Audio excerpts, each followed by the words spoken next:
Palais by SAT. Look, some good news. Hold on. Palais? Yes, that's right. Boy, SAT has something called, hold on, Palais. Look, talk, SAT is having a special for this independent season, and you need to get connected to enjoy the benefits. It's called Palais. Once you set up and connected with SAT, you can talk to your mother, grandmother, great-grandmother, stepmother, stepbrother, stepsister, the whole step. Palais is so sweet with your connection to SAT telecoms, and especially when you get your internet connection, no hidden fees, no hidden charges. You get free SAT to SAT telephone connection. You also get free installation, and you get no charges on your talk time. And you get your telephone for free. Oh, but I pay, boy. You don't hear? Palais. But I do. So you have at home your TV, SAT TV. You have your internet, SAT internet. And now, phone. Look at Palais. All you talk is sweet. Hello. Take advantage of one of SAT's 5 internet packages in our Palais specials. You can get the Breezy, the Warm-Up, the Maverick, the Jetstream, and the Warp Drive. Don't forget the Palais. These packages starting at $28.75. Palais. Yeah, don't forget from SAT. This independent season, don't forget it's happening at SAT. Palais. Festival, c'est manger. Tout le monde, manger. Mais SAT, c'est Palais. Yep, Palais. Yes.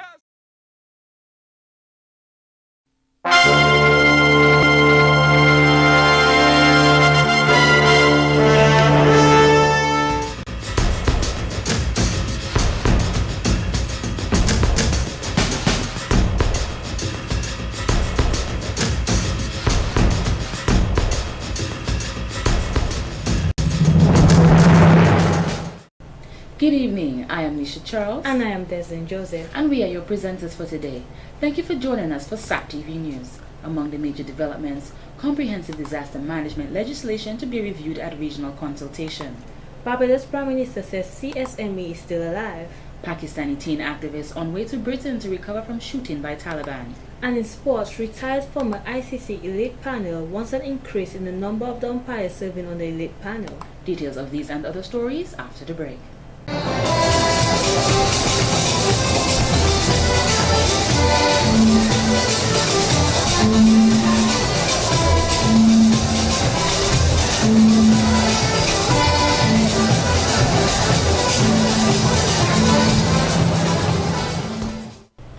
Thank you for staying with us. Now for the details of the news. Although the Cultural Finals Part 1 was not held in Marigot last week, inclement weather did not prevent the Cultural Finals Part 3 and Part 1 from taking place. As part of the Independence Celebrations 2012, the Finals Parts 3 and 1 was held at the Cabrit's cruise ship berth in Portsmouth on Sunday, October 14, 2012. Parliamentary representative for the Cottage constituency, Honorable Reginald Austrie, says this year's theme, Partnering Together for Further Progress and Development, is very appropriate. He says it is through our collective efforts as Dominicans that we can ride through the difficult times that we face as a country. So the government is doing what it can do. We're trying our best, but we cannot do it alone. We need partners. We need the private sector. We need civil society. We need cultural enthusiasts. And we need the media and every single Dominican to assist in the development process. I'm sure you all know what's happening for the rest of the world. The difficulties that many countries are going through right now. And the theme, the message is, let us all get together as community, let us get together as a people to see if we can ride over those difficult periods. He hopes the spirit of this year's theme will remain with us as a people, and we will continue to partner together to achieve our collective goals. The Minister for Culture, Youth and Sports, Honorable Justina Charles, calls on the young people to take every opportunity that is given to them to learn about their cultural heritage sites and history. I am always pleased to see the participation of students and young people.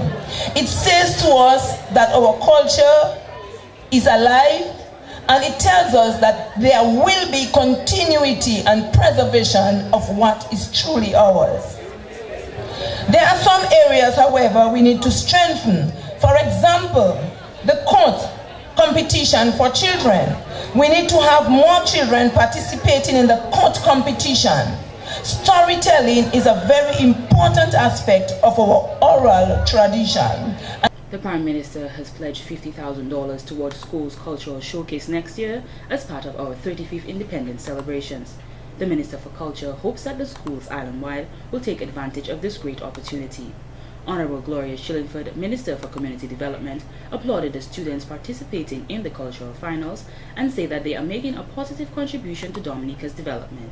To the older folks, you must be thinking that I'm neglecting you. Certainly not. You are the pillars of culture in Dominica, and without your interest and willingness to pass on your talents and skills to the younger generation, culture would certainly be on the decline in Dominica. I therefore thank you for your love for Dominica and commend your efforts at preserving our cherished culture. As part of the finals, the Posse Pan Cultural Group performed Jingping in the children's segment, and the Peibush Cultural Group and Warner Jingping Bang were part of the adult section. In creative dance, the Dodan Primary School and New Generation Group were some of the acts. There were also Creole songs by individuals in the adult segment.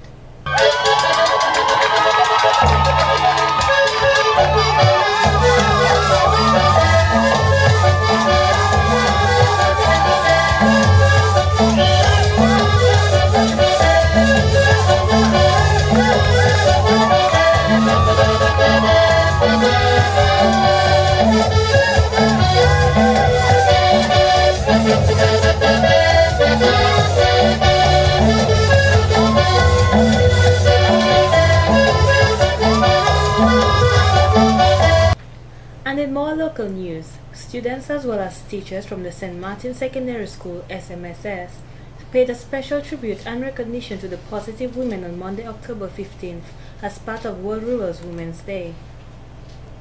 Principal of SMSS, Miss Andra Christian, stated that almost every single person has a rural background, and although we might reside in the urban area, ancestors, relatives from rural areas, and in terms of empowerment as the theme for today, we know the role that our women have played, and so we want our young ladies, our girls, to be sensitive and sensitized to the whole issue of eradicating poverty and hunger in many ways besides just being the farming necessarily, doing farming necessarily. There are so many ways that these days our young women can take on the role to help eradicate poverty and hunger.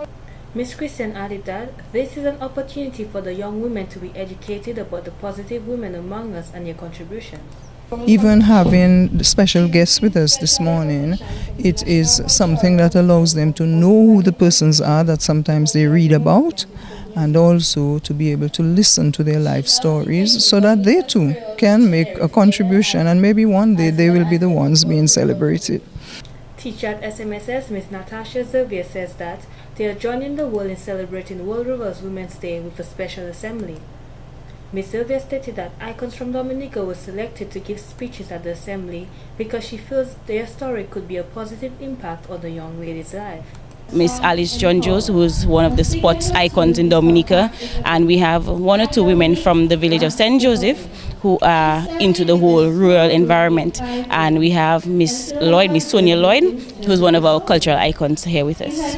She says the whole idea was to recognize the women from rural communities that have worked extremely hard, and she is pleased that the school decided to join in the celebration. Well, it's basically to create an awareness, especially for the students. A lot of them come from rural backgrounds themselves, and sometimes they don't even appreciate their own mothers. So that is the whole idea, to create the awareness and to get them to appreciating their mothers, their sisters, their aunts who work hard to get them at least to school. Ms. Xervier says most of the women with rural backgrounds have made major progresses, and this is the point of this activity. Ms. John Joe.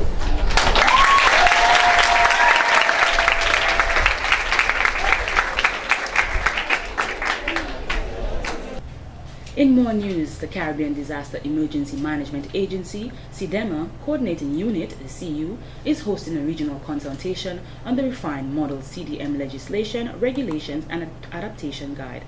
An opening ceremony was held on Monday, October 15th at the Fortune Hotel with the support of the Australian Agency for International Development, UK aid from the Department for International Development, the Government of Italy, and Dominica. Don Corriette, Acting Disaster Management Coordinator, says the region is very vulnerable to natural and man-made disasters, and this is why the consultation over the next 2 days is very important. We in the Caribbean CDM participating states have seen the need over the last 2 or 3 decades to join our resources in strategizing on how best we can manage our vulnerabilities and to reduce our risk. We have embarked on the CDM strategy for the last several years, a strategy, in my opinion, we should all be very proud of.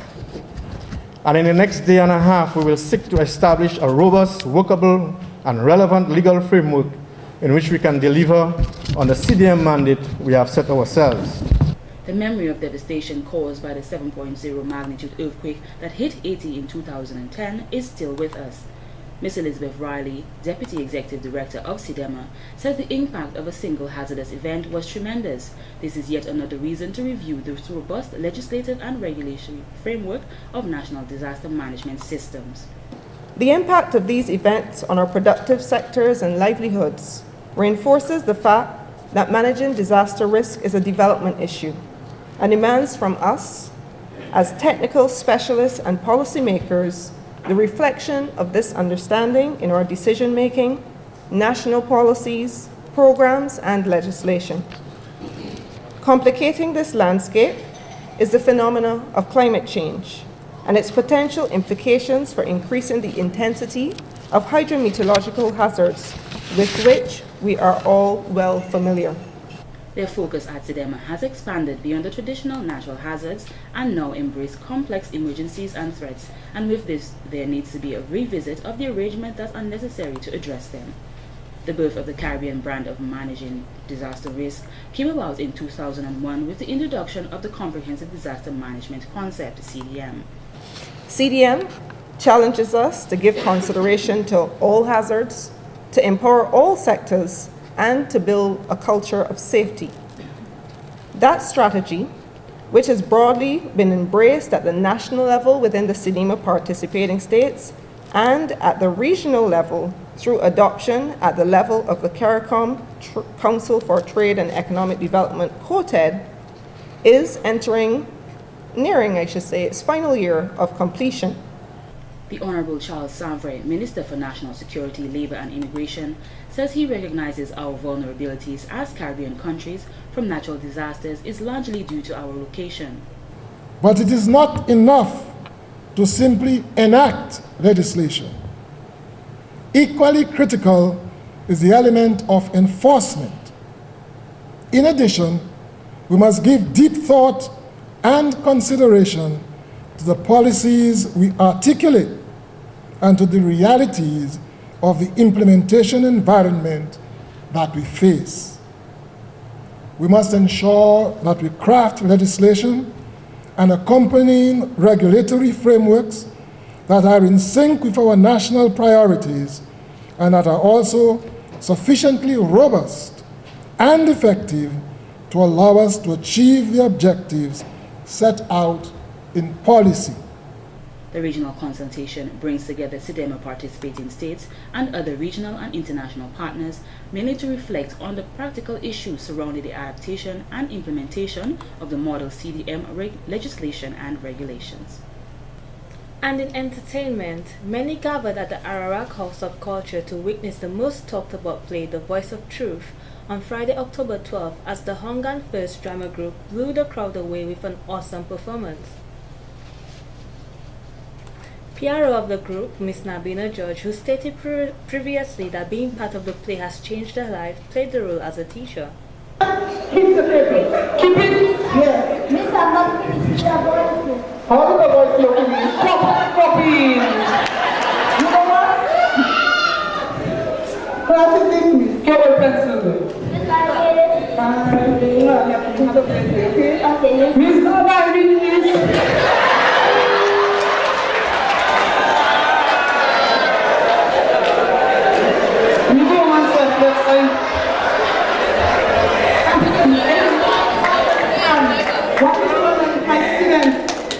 When I look at Christian's performance, I can see a tremendous change.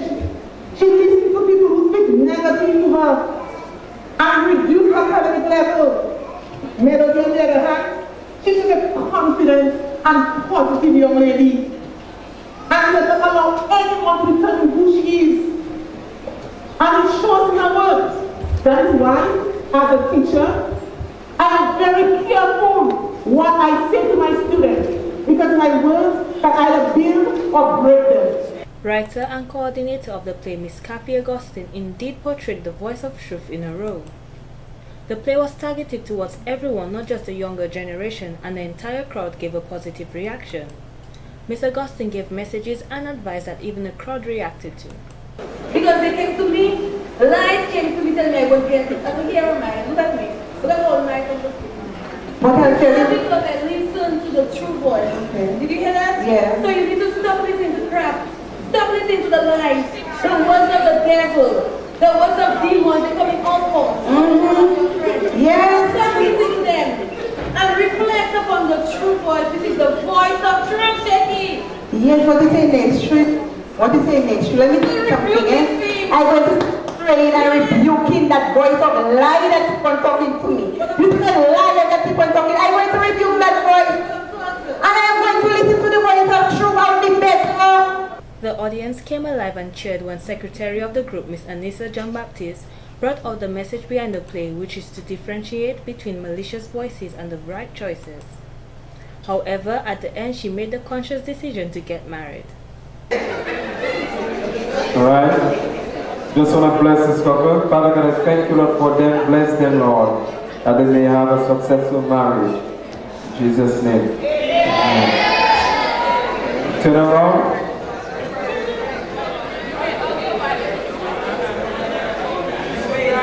Congratulations, I present to you Mr. and Mrs. Tikunu.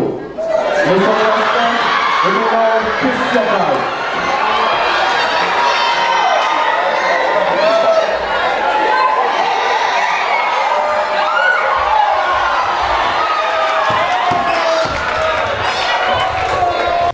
The play was a life-changing experience for any individual facing any form of trouble or in doubt of overcoming their struggles. This year, the Independence Athletics Meet for secondary schools will be held on the 17th and 18th of October at the Windsor Park Sports Stadium, and the primary school games on the 23rd of October at the Benjamin's Park in Portsmouth. Senior Sports Officer Yeudi John says there are new initiatives that have been included in this year's celebrations because it is the 33rd year that the Independence Athletics is being held. So this year at the primary school level we had the preliminaries of the Independence Athletics rather earlier than usual, and so we are experiencing a 2-week break between the preliminaries and the actual finals of the primary school, and for the sole purpose that the athletes who have been selected to represent the districts, the 7 districts that will be competing on the finals on that day on the 23rd at the Benjamin's Park in Portsmouth, these athletes will get an opportunity to train for the purpose of the Independence Athletics Meet and for the specific events that they will be participating in. At the sports division, they have recognized the need for added training for the athletes. And on the morning of the 17th, the opening, which is to start button time at 9:30, we'll also have a precursor in terms of the setting up, because the event is something that is going to be a spectacle. We're expecting it to be something even grander than the Windward Island School Games, the opening of the Windward Island School Games. And so we have a number of invited guests, and the setup on the morning, we'll have a parade of the athletes. It's going to be something that the Dominican public would want to see. And so we are calling on the persons who are here already on vacation to come out to the stadium. This time around, the sports division is also accommodating working people by having the game start at noon and running into the evening. The purpose is so that when 4 o'clock, persons like you and the others who would not be at the games, probably would not be at the games yet coming from work, will get an opportunity to now leave work and get to the stadium and witness our athletes on display. And it will extend to the night, and so athletes are actually going to be participating at the Independence Athletics under the lights at the Windsor Park Stadium. In recent times, Caribbean athletes have been dominating the Olympics in track and field, and Dominique in particular is rising to the occasion. And guess what? This year at the Carifta Games, Luan Gabriel, who will be on display at the Windsor Park Stadium, defeated Jamaica's fastest girl at the Carifta Games. So it means therefore Dominican athletes are beating the Jamaican athletes who are on top of the world at the Olympics. So it means therefore Dominica also has the opportunity to be on the medal stand, not for bronze or silver, but for gold. Ms. John is also calling on Dominican businesses to sponsor the top Dominican athletes before countries like Canada and the United States take them away from us. The secondary schools meets begins at 9 a.m. This has been the local segment of the news. Coming up next, regional highlights.